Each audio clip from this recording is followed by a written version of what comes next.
అది ఆవిడ పోస్తున్నారు అంటే దీన్ని ఇంకా హైలైట్ చేస్తున్నారు ఆవిడ. అంటే ఇప్పుడు దూరం మెయింటైన్ చేసి నేను ఏం చేయమంటారు అంటే ఓకే ఓకే ఇప్పుడు నేను హస్బెండ్ ఓకే అంటే ఇప్పుడు నేను హస్బెండ్ కి దూరం అయిపోయి ఇతనికి దూరం అయిపోయి ఏం చేయమంటారు అంటే ఎలిగేషన్స్ వచ్చాయి కదా. ఇప్పుడు ఎంతమంది ముందు ఆవిడ వచ్చి ప్రెస్ మీట్ పెట్టారు కదా, ఎంతమందికి మొత్తం స్టేట్ లెవెల్ మార్నింగ్ నుంచి ఫోన్ ఓపెన్ చేస్తే ఇవే వీడియోస్, టీవీ చూస్తే ఇవే వీడియోస్, ఫేస్బుక్ చూస్తే ఇవే ఫొటోస్, నా ఫొటోస్ మొత్తం వైరల్ చేశారు కదా. ఇవి పోతుందా? పోదు కదా, లైఫ్ లాంగ్ ఉంటది కదా. ఎన్ని ఇయర్స్ బ్యాక్ వెళ్ళినా నన్ను చూడగానే ఆ శ్రీని గారు తాలూకా అంట, శ్రీని గారు ఇదంట కామెంట్ చేస్తారు కదా. సో దానికంటే శ్రీని గారితో ఉండడమే బెటర్ కదా.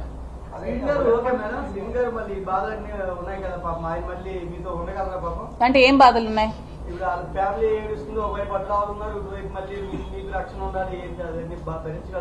నాకు రక్షణ నేను రక్షించుకోగలనండి.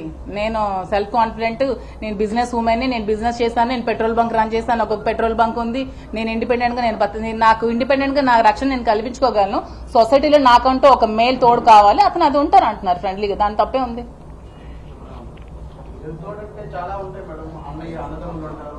ఫ్రెండ్ అని చెప్పాను కదా, ఈ ఫ్రెండ్షిప్ ఎక్కడికి దారితీస్తుందో తెలియదు తర్వాత ఫ్యూచర్ లో. అదే ఫ్యూచర్ గా రహస్య స్నేహితుడు అయితే నేను ప్రెస్ ముందు స్నేహితుడు అని చెప్పాను కదా, పబ్లిక్ స్నేహితుడే. అది సిచ్యువేషన్స్ అన్ని కుదిరితే దారి తీయొచ్చేమో. పొలిటికల్ లైఫ్ ని ఆవిడ ఇలా నా లైఫ్ ని స్పాయిల్ చేశారు. పొలిటికల్ గా చాలా ఆశలతో పాలిటిక్స్ లోకి వచ్చాను. జగన్ అన్న అంటే చాలా ఇష్టం, జగన్ అన్న కోసం చాలా కష్టపడ్డాను. ఆవిడ పదవులు ఆశించి పార్టీలోకి వచ్చి పనిచేసిందేమో, నేను పదవి ఆశించుకున్న పనిచేశాను. ఆవిడకి నాకు చాలా తేడా.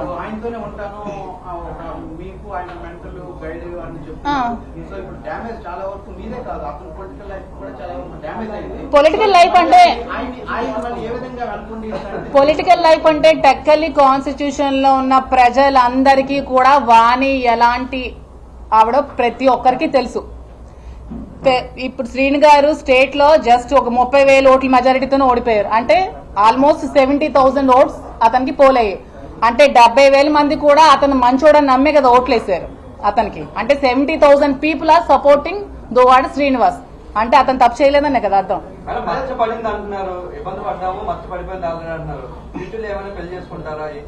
అదే ఇప్పుడు చెప్పాను కదా, కాన్సిక్వెన్సెస్ అన్ని కుదిరితే ఇటు ఫ్యామిలీ అటు ఫ్యామిలీ డైవోర్స్ అన్ని అయితే ఏమో ఫర్దర్ గా జరుగుతుందేమో.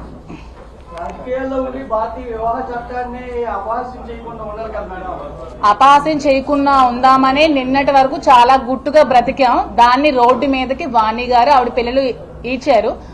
ఆవిడ చేసినట్టు కామెంట్స్ నేను చేయలేను, నేను కూడా చేయాలంటే చేయగలను. కానీ మా తల్లిదండ్రులు నాకు అలా సంస్కారం నేర్పించలేదు. ఒక తోటి మహిళని, సాటి మహిళని చెత్తగా మాట్లాడే సంస్కారహీనురాలు నేనైతే కాదు. అందుకనే నేను చాలా పొలైట్ గా మాట్లాడుతున్నాను. నేను ఏ లేడీని కూడా కామెంట్ చేయను ఎప్పుడు కూడా. ఎందుకంటే లేడీస్ కి లేడీస్ సపోర్ట్ చేసుకోకపోతే ఇంకెవరు సపోర్ట్ చేసుకుంటారు? ఆవిడకి సంస్కారం నేర్పించలేదేమో, ఆవిడ చదువుకోలేదేమో, ఆవిడ సంస్కారం లేని చదువు ఆవిడ చదువుకున్నారేమో. మరి ఎలాంటి బ్యాక్గ్రౌండ్ నుంచి వచ్చారో నాకైతే తెలియదు. ఆవిడ వీడియోస్ చూస్తే నాకైతే అదే అనిపించింది. సంస్కారం లేని చదువు ఆమె చదువుకుంది, ఆమె పిల్లలు కూడా సంస్కారం లేని హీనులు, సంస్కారం లేని చదువులు వాళ్ళు కూడా చదువుకున్నారు.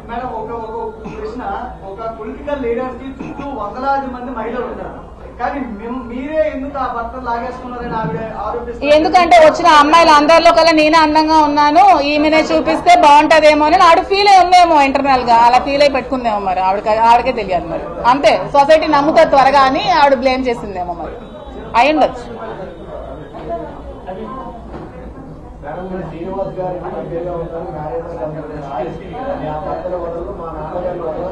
అదే నేను చెప్తున్నాను, అది ఫ్యామిలీ చూసుకోవాలి, అది ఫ్యామిలీ ఇంటర్నల్ మ్యాటర్.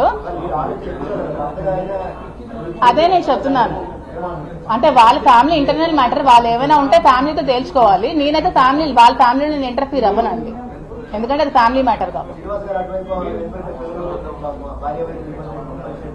ఓకే, తను వెళ్ళాలంటే వెళ్ళొచ్చండి. చెప్పాను కదా నేను ఇండిపెండెంట్ ఉమెన్, నేను బతకగలను.